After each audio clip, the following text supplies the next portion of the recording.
সবাইকে নমস্কার।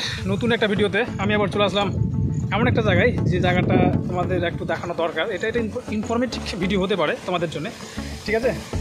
চলো ভিডিওটা স্টার্ট করা যাক।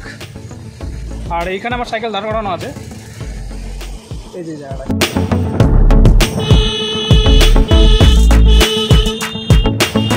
ভিডিওটা হবে এই যে তোমরা দেখতে পাচ্ছ বাঁধটা, এর উপর বেসিক্যালি এই বাঁধের জলগুলো, এটা একটা খাড়ির উপর বাঁধটা দেওয়া হয়েছে, মানে ব্রিজ। এটা এই ব্রিজের জলগুলো এই সাইড দিয়ে প্রবাহিত হয়ে কোনো একটা নদীতে পতিত হয়েছে। এই পতিত হওয়ার ফলে সেই এই জলগুলো নদী থেকে আবার সাগরে পড়েছে।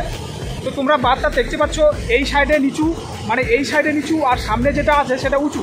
তো উঁচু নিচু করার একটাই কারণ হচ্ছে যে সামনের যে জলটা আছে সেই জলটাকে কাজে লাগানোর জন্য এই বাঁধটা তৈরি করা হয়েছে। তো বাকি পরিমাণ জলটা বাইরে বেরিয়ে আসছে।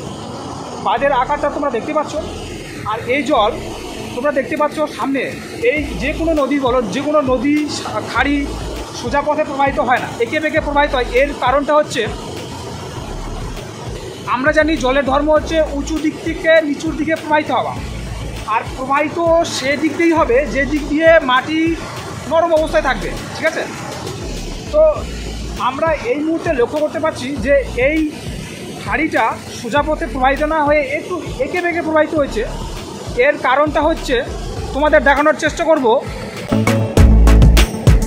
এই যে জলগুলো প্রবাহিত হচ্ছে এটা কিন্তু সোজাভাবে চলে যেতে পারতো, কিন্তু এখানে গাছ থাকার জন্যে এটা সোজাভাবে প্রবাহিত হয়নি, একটু বেঁকে ওই দিক দিয়ে আবার এই দিকে এসেছে, ঠিক আছে? তো এখানে গাছ মাটিগুলোকে শক্তভাবে আঁকড়ে ধরে আছে, তাই এখানে মাটিটাকে ক্ষয় করতে পারেনি।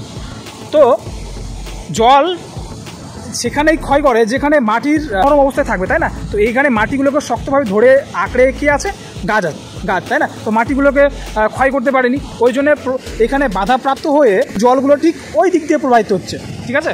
তোমাদের একটু গতিপথটা দেখানোর চেষ্টা করব।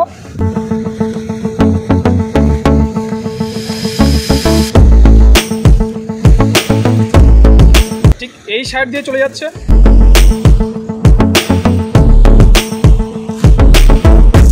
আর এই যে তোমরা পাহাড়ের মতো জায়গাটা দেখতে পাচ্ছ, এটা হচ্ছে টাইগার হিল।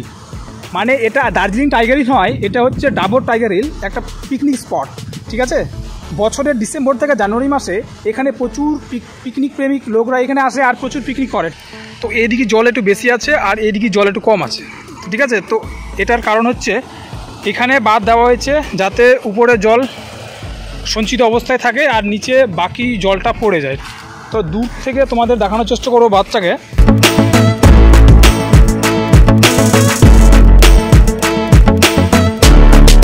তোমরা অনেক জায়গায় হয়তো দেখেছো, হ্যাঁ, যে এরকম বাঁধ তৈরি করার ফলে উপরের অনেক জল সঞ্চয় অবস্থায় থাকে, যে জলগুলো আমরা ফসলের কাজে ব্যবহার করে থাকি, ঠিক আছে? আর যতটুকু বাঁধটা দেওয়া হয়েছে পরিমাণ মতো জল সঞ্চয় হবার পর বাকি জলটা পেরিয়ে যায় ওই পার। তো ওই পার থেকে তোমাদের দেখানোর চেষ্টা করব।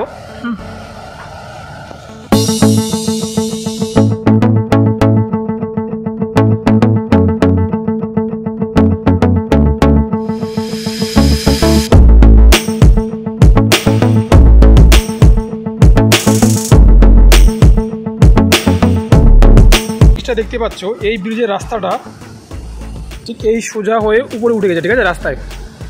আর এই এলাকাটা হচ্ছে টাইগার হিল এলাকা। টাইগার হিল, যেটা আমরা ডাবর টাইগার হিল নামে জানি। এখানে পিকনিক একটা স্পট, সবাই দূর দূরান্ত থেকে এই পিকনিকে এখানে আসে। তো এই ব্রিজের কন্ডিশন ঠিক আছে, কিন্তু রাস্তার কন্ডিশন খুব একটা ঠিক নয়। এই যে তোমরা দেখতে পাচ্ছ রাস্তাটা কাঁচামাটির রাস্তা, এটা এখনও মেরামত করা হয়নি। এই পাড়টা ভেঙে গেছে। তোমরা ব্রিজটার পরিমাপ লক্ষ্য করো, ব্রিজটা যতটুকু আছে রাস্তাটা কিন্তু ততটুকু নেই, রাস্তাটা পুরো ভেঙে গেছে। বর্ষাকালে জনগণের খুব অসুবিধা হয় যাতায়াতের জন্য, কারণ তারা পায়ে হাঁটা পথ ছাড়া এখানে আর কিছুই নেই। এখানে ভ্যানও যাবে না একটা, হ্যাঁ, ভ্যান তো যাবেই না। কী কন্ডিশন হয়ে আছে আপনারা একটু দেখুন। এই দিকেও যেমনটা হয়ে আছে ঠিক এই দিকেও তেমনটাও হয়ে আছে, ঠিক আছে? পাড় অনেকটা ভেঙে গেছে। তো এটা আমাদের নজরদারি করতে হবে।